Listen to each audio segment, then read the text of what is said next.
नीतीश क्या पलटी मार सकते हैं? अब इधर तस्वीर देखिए, यह तस्वीर यह है कि इंडी के पास 234 है, उस 234 में कांग्रेस 99, सपा 38, टीएमसी 29। 234 में लगभग अभी कम है काफी सीटें, कहां से आएंगी? तो देखिए, ये टीडीपी इधर चला जाए और जेडीयू को लालच देकर इधर बुला ले, नीतीश से कहते आइए पीएम बना देंगे, नेक्स्ट प्ले कीजिए, और ये दोनों उठकर इधर आ जाए। नीतीश को लालच दे रहे हैं, कह रहे हैं बार बार, टीडीपी के लिए भी कह रहे हैं, ये अगर इधर आ जाते हैं तो देखिए जो 234 का आंकड़ा था ये 262 हो जाता है। सरकार बनाने के लिए चाहिए 272, यानी सिर्फ और सिर्फ 10 सीटें कम बचेंगी अगर नीतीश और चंद्रबाबू नायडू इधर आ जाएं। 10 सीटें कैसी पूरी करेंगे ये मैं आपको बताता हूं कि जब सरकार बनाने की सोची हो तो फिर कुछ भी करने को सियासतदान तैयार हो जाते हैं। वाईएसआर जगन मोहन रेड्डी आंध्रा में हारे तो जगन को लालच देकर अपने साथ ला सकते हैं। आंध्रा में हारे टीडीपी और बीजेपी से, लेकिन बात यह टीडीपी और वाईएसआर एक साथ कैसे आएंगे? वाईएसआर के पास 4 सांसद हैं, आरएलडी 2 पर जीती है, जैन चौधरी का पता नहीं पहले इधर थे फिर इधर आ जाए। बीजेडी यानी उड़ीसा में बीजेडी को बीजेपी ने करारी शिकस्त दी है, तो क्या बीजेडी इधर आ सकती है? जीतन राम मांझी एक खुद जीते हैं, तो क्या मांझी आ सकते हैं? क्या एलजेपी चिराग पासवान इधर आ सकते हैं? उनको जोड़ दें, वो जो आ रहे हैं उन्हें मिलाकर 13 हो जाता है, तो 262 और 13 मिला दीजिए तो 275 हो जाता है। ये आंकड़ा बन रहा था ये बहुमत से कम था, 10 लगभग। ऐसे में छोटे छोटे दलों से समर्थन लिया जा सकता है। कई निर्दलीय उम्मीदवार भी चुनाव जीते हैं। पप्पू यादव बिहार की पूर्णिया सीट से जीते तो पप्पू आ सकते हैं, एक सांसद खुद है। चुनाव से पहले ही पप्पू कांग्रेस में शामिल हुए थे, ऐसे कुछ निर्दलीय सांसदों का समर्थन ले सकते हैं। साथ ही कुछ दूसरे दल का भी समर्थन लेने की कोशिश है।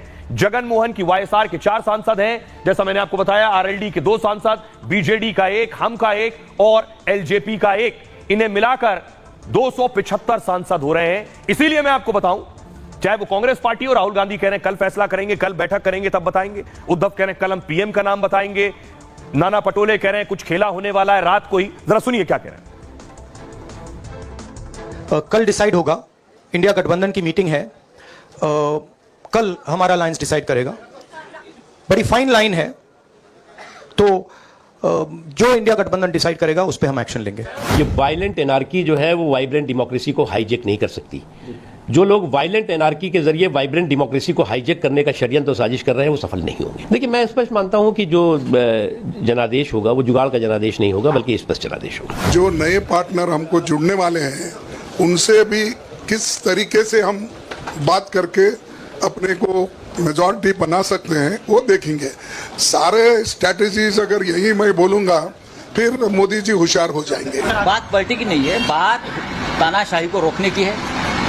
आज अपने आप को जो एनडीए के समर्थक मानते हैं वो भी ये चाहता है कि तानाशाही आप देश में नहीं चलेगी। भारतीय जनता पार्टी एनडीए की गठबंधन की सरकार बनने जा रही है और मोदी जी तीसरी बार देश के प्रधानमंत्री बनने जा रहे हैं। 2019 में चंद्रबाबू नायडू लगभग सब विपक्षी नेताओं के राज्यों में गए, उनसे मिले और उन्होंने सबको कहा कि हमको मोदी के खिलाफ एक फ्रंट बनाना चाहिए। ये बात सबको मालूम है, पब्लिक डोमेन में है। 2023-24 में यही काम नीतीश कुमार जी ने किया, तो आज जो है बॉल जो है उनके पाले में है।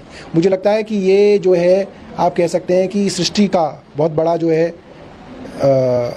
मौका है इन दोनों नेताओं के लिए कि ये चाहें तो आज भारतीय जनता पार्टी की एनडीए की सरकार नहीं बनी। मेरे मुख्यमंत्री जी का महत्व हर गठबंधन में हमेशा से महत्वपूर्ण रहा है और ऐसे में पुनः एक बार वो महत्वपूर्ण भूमिका मेरे मुख्यमंत्री जी हैं, उन्हीं की वजह से और मेरे प्रधानमंत्री जी की वजह से पार्टी का गठबंधन का प्रदर्शन इतना बेहतरीन रहा। नीतीश जी इस गठबंधन के सूत्रधार भी थे, हालांकि बाद में उन्होंने निर्णय लिया, लेकिन मुझे जहां तक उनकी राजनीति को मैं समझता हूं और जो तेजस्वी जी बार बार कह रहे थे कि 4 जून के बाद कुछ बड़ा हो सकता है, तो संभवतः नीतीश जी या फॉर दैट मैटर चंद्रबाबू, वो दोनों चाहेंगे कि देश को इस आत्म केंद्रित, आत्ममुग्ध, एक वेंडेटा वाली पॉलिटिक्स से दूर ले जाया जाए, ऐसा मेरा विश्वास है।